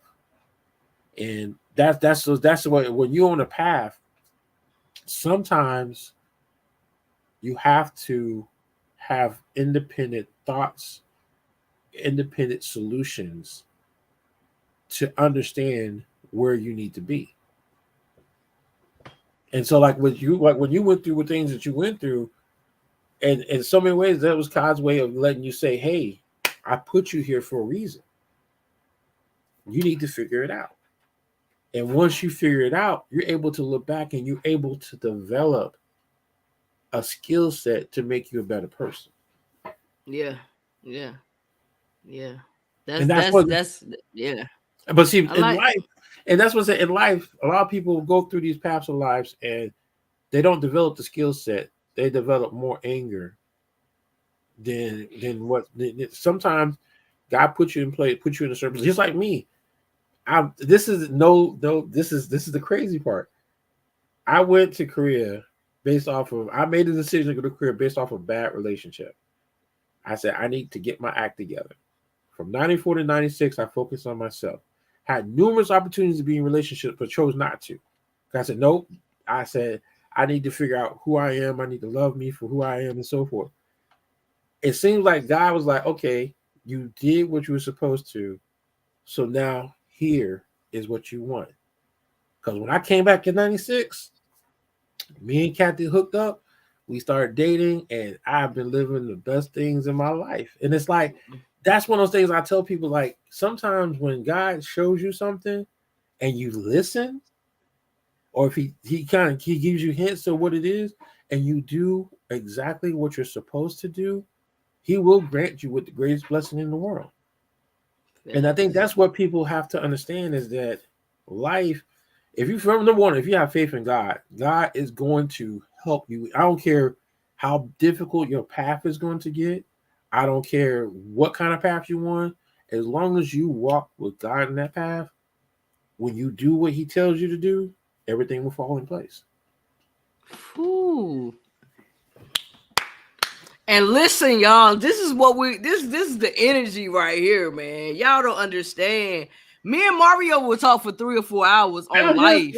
yeah, You know what I'm saying? On yeah, life. And I love this because we could just have a conversation. You know what I'm saying? And really be real about our paths. Like, yeah, listen, my path, if you think about my path, right? So I'm back in a position where I first started, like mass communications, right, right? So I'm back in the position knowing that's what I really wanted to do, knowing that's really my passion.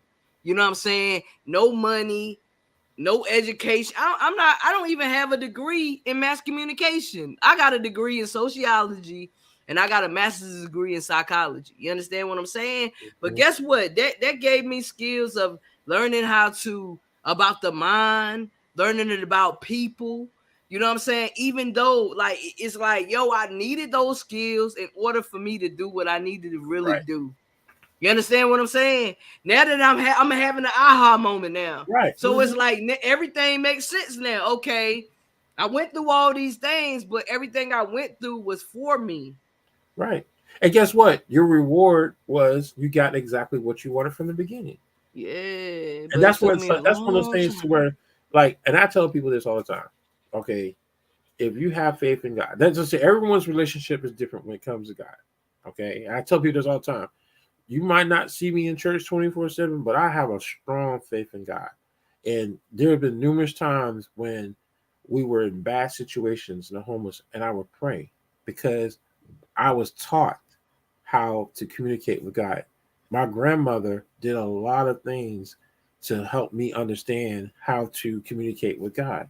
It's like when my dad would send us to North Carolina, come send us up here to North Carolina, and she would just like going to church, going to prayer meetings, going to revivals.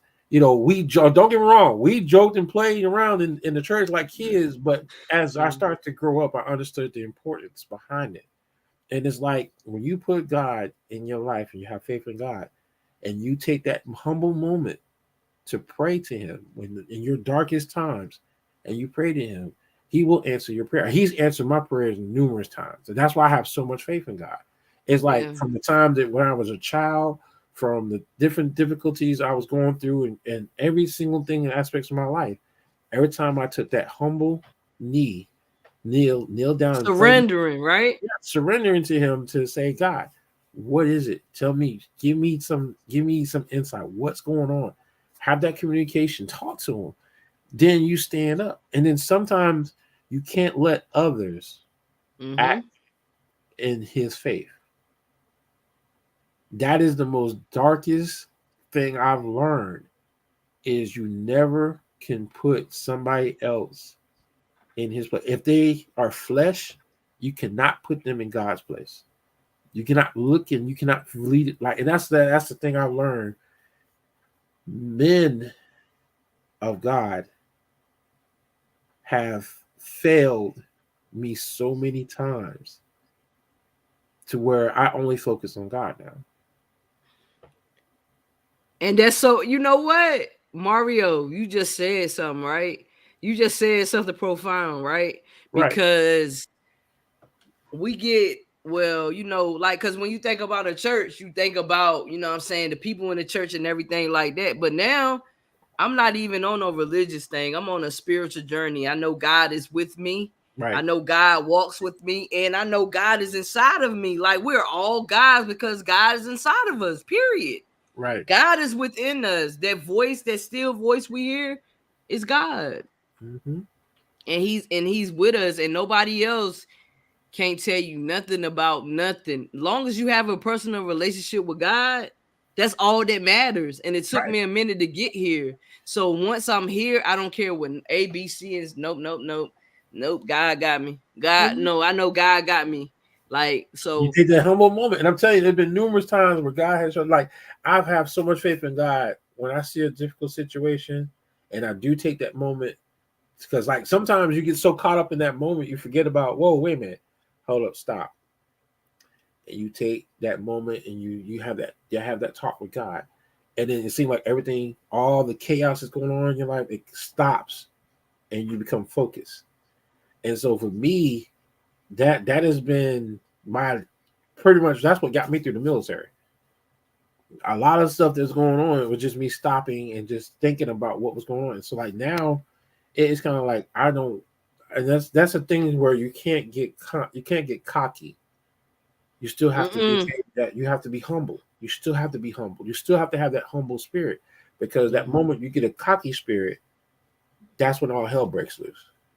And God sometimes will put you in places, right? Mm-hmm. He will put you in places to teach you and show you what you're not going to do as being a leader. I'm telling you. He will put you on platforms that's already paved in gold for you. Right, But he's saying, "No, no, no. This is what you're listen. You see how this leadership is going? right, That's not what you're going to do." And he'll provoke you to do right. things on your own. He provoked me, like I'm telling you, it might not make sense, but he provoked me to love myself. He provoked me to sit still. He provoked me to just be the best version of myself. Like, he really provoked me. He And, really did. mhm. And I'm telling you, there'll be some times that you be on a high, and God will come in and say, "Whoa, you riding, Yep. you getting a little too far with this. You gotta stay even killed, You Mario. You got gotta to, stay even killed. I don't you got get to." too high. I don't get too low. I stay even killed. You understand? And see, me, it's like I'll tell you, this is a crazy situation, and I don't talk about this, but I'm gonna say it this time. I remember, and there's probably a few of my teammates from back then, and after we went to Afghanistan, I remember going to Afghanistan, and I was on a high because I had just graduated from BNOC, and I was a distinguished honor grad. So, okay, I already have a big head because I'm the distinguished honor grad. So I'm okay, whoa.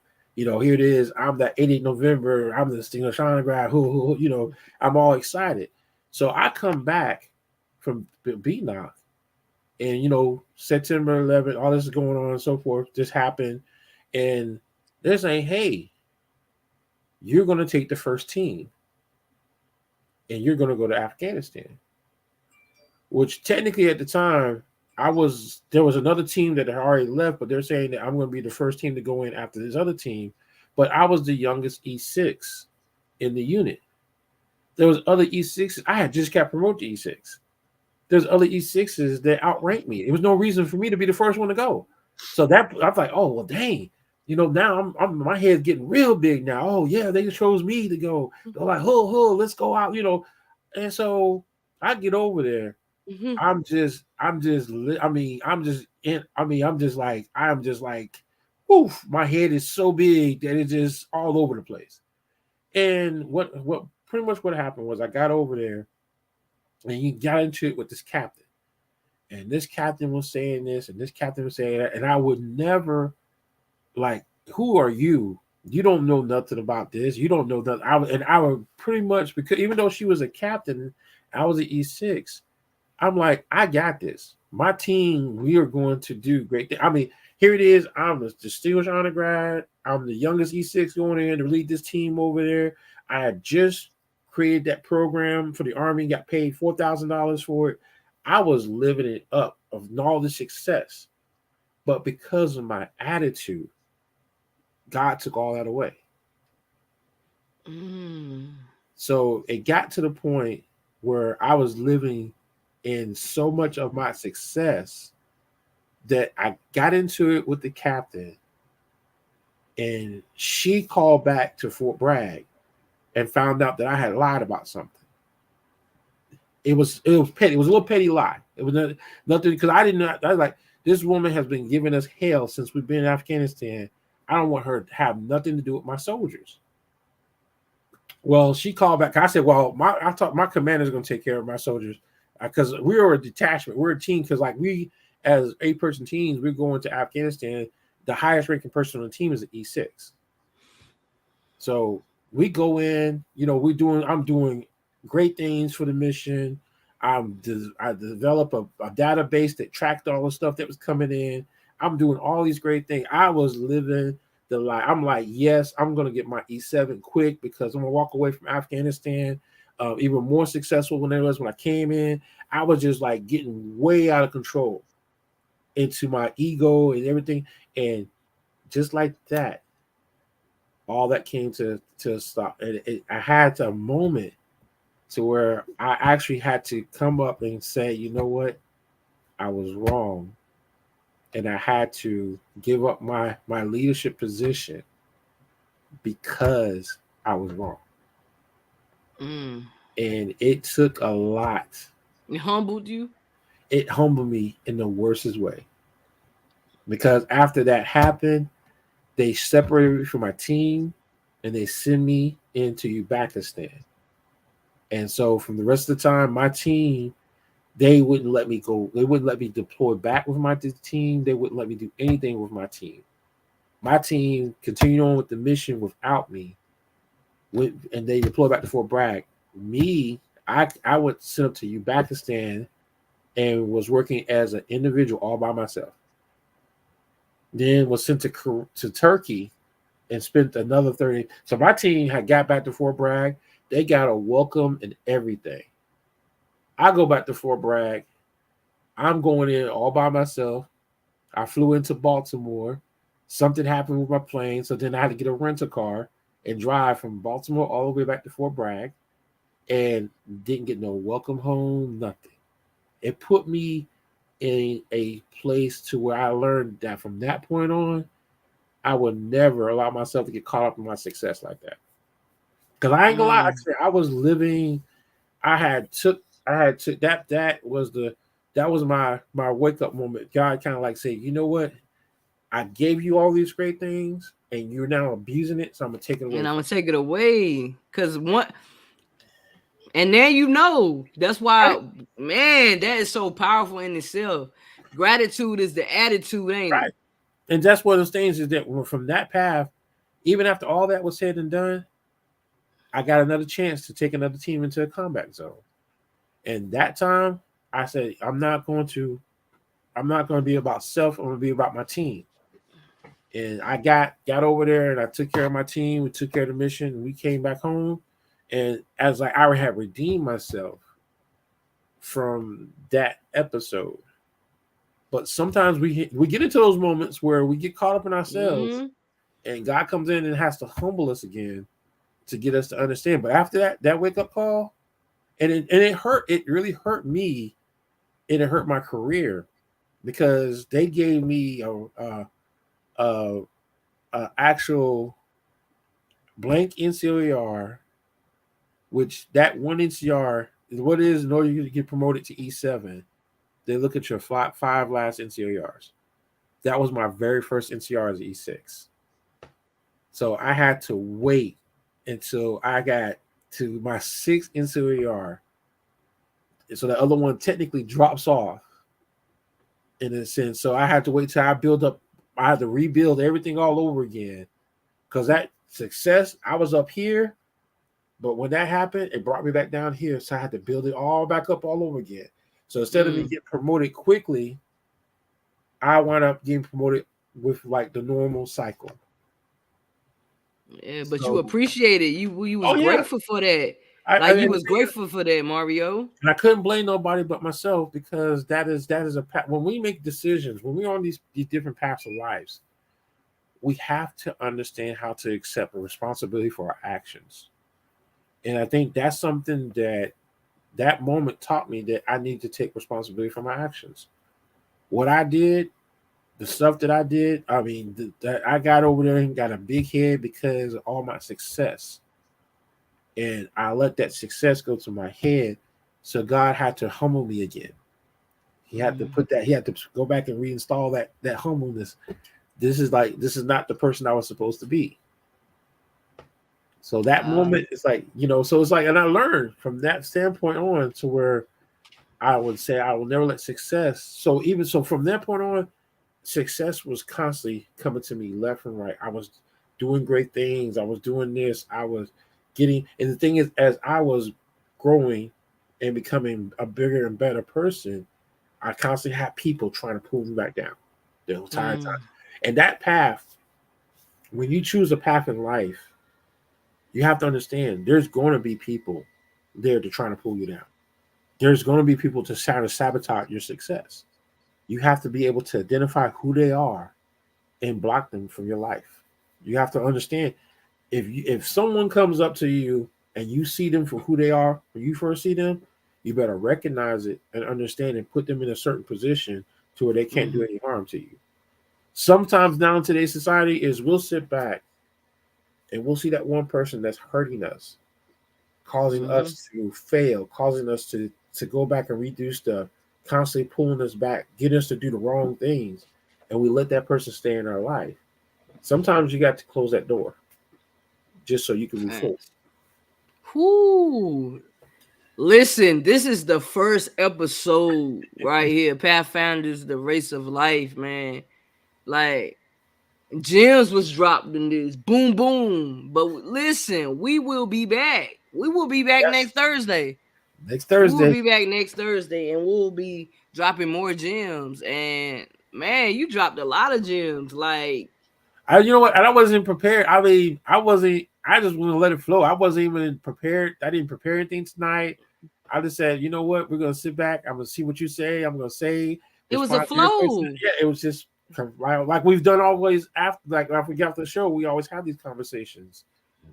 It was a flow, Mario. I mean, that's what we do. We've almost been talking for 2 hours. Yeah, I've seen that. That's what I'm looking like. Wow, and it doesn't even Almost feel two like. hours, but it don't even feel like it. You Yeah, know what I'm it don't feel saying? like that. I enjoy you already know how we do. So some of the times we have conversations and there be so many gems dropped, but it just encourages both of us and to motivate us to continue to be great and you know what I'm saying, continue to working on our craft and just staying humble and just being grateful and gratitude is the attitude, man. So I appreciate you, man. I really do. I'm excited for next Thursday. Right. Because I know next Thursday, I think like next Thursday we should talk about the structure. I mean, to me, is like this should have opened some eyes in reference to like your path that you chose to go to college, my path I chose to go to the military. Those are two major paths that a lot of young people take, and Yeah. just listen to how things fell into place for us.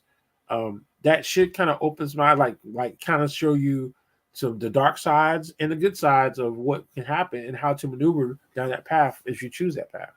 Facts. And we'll be having people coming onto the platform as well to have a Right, conversation about their path to where they're at now. So, you know what I'm saying? This show will continue to grow and grow because a lot of people don't talk about their path to success, and a lot of people, you know, try to hold back ideas and different things and helping people along the way. But me and Mario, like, yo, we gonna help y'all. We gonna tell right. y'all, you know what I'm saying, what we did and how we did it, and how we really ended up on the path that we're on now. So once again, y'all, it's Mario and Ken J.